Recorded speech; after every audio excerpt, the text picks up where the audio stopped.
Hello, future toppers. Let's make maths simple, intuitive, and fun together.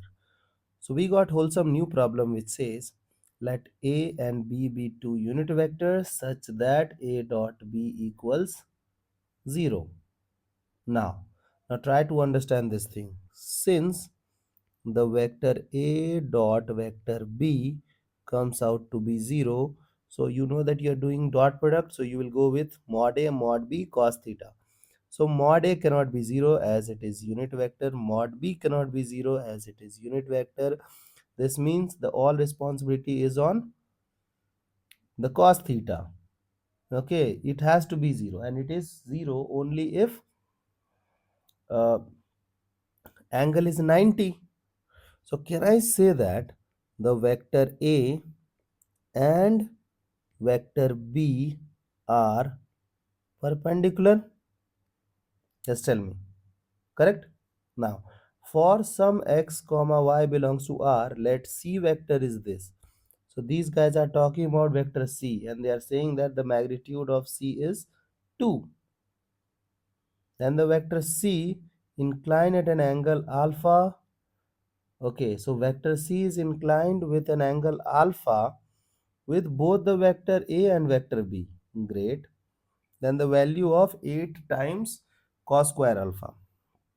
So suppose that we got this equation. X times vector A, y times vector B plus A cross B. Okay.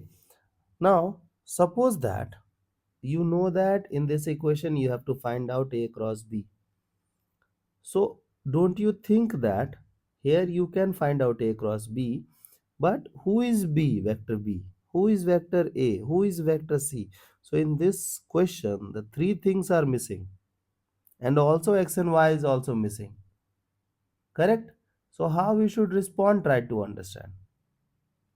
To handle this question, what we will do, I will do dot product with A, then B, then C, and let's see what happens.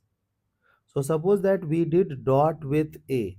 So it will become A dot C, then X times A dot A, then Y times B dot A, then A cross B dot A. Now be very careful and look at this. So we have A dot C. So you know that here you will be applying mod A. Correct? Mod A is 1. Then mod C. So mod C is what? 2. So we got 2. And then cos of angle between A and C. And you know that the angle between A and C is alpha. So cos alpha. Now A dot A is what? Mod A square. And mod A square is what? 1. So we got X. You know that A dot B is 0. So this thing will become 0. Now look at this. If you have a vector A, if you have a vector B, so you did cross, you got a vector perpendicular to the plane containing vector A and vector B. Now you are doing dot with A again. So don't you think you are making 90 degree? So it will become 0 because you are doing cos. Cos 90 becomes 0. So the value of X becomes cos alpha. Now what I will do? I will do dot with B. So we got B dot C equals X times A dot B and B dot A is same thing, and Y times B dot B plus A cross B dot B. Okay, now so B dot C, so you know that you will be using mod B 1, mod C 2, and then cos of theta between B and C, and you know that the angle between B and C is alpha, so it is cos alpha. Okay, now A dot B already you know that it is 0, so first thing is 0, and B dot B is B square, and B is a unit vector, so we got Y, and again this thing will become 0 because A cross B means you will get this vector and this vector is perpendicular to both a and b. So here also it is making 90, here also it is making 90, so it will become 0 again. So we got x and y as this and this. Now we have to do dot with c. So dot with c with c means what?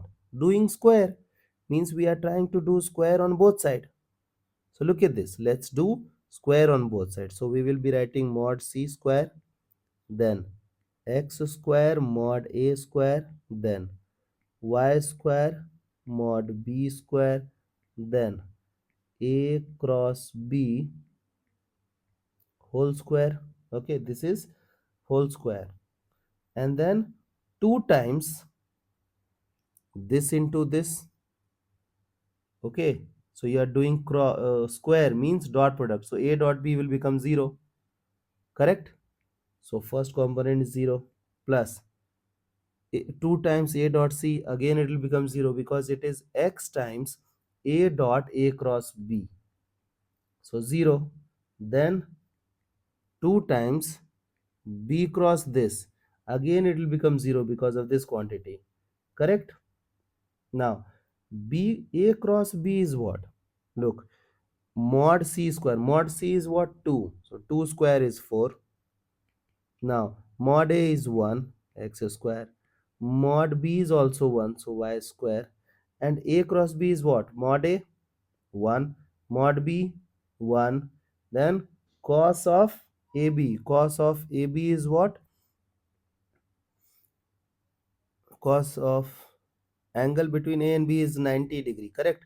So sorry, sine of ab is what? 1, so 1 1 1, so 1 square is 1. So x square plus y square equals, x square plus y square equals 3. Who is x? X is 2 cos square alpha. Who is y? 2 cos square alpha. So can I say that 4 times cos square alpha plus 4 times cos square alpha equals 8 cos square alpha equals 3. Hence the required value is 3. I hope the idea is clear and you guys can handle similar situations. So see you guys in the next session of Mathflix.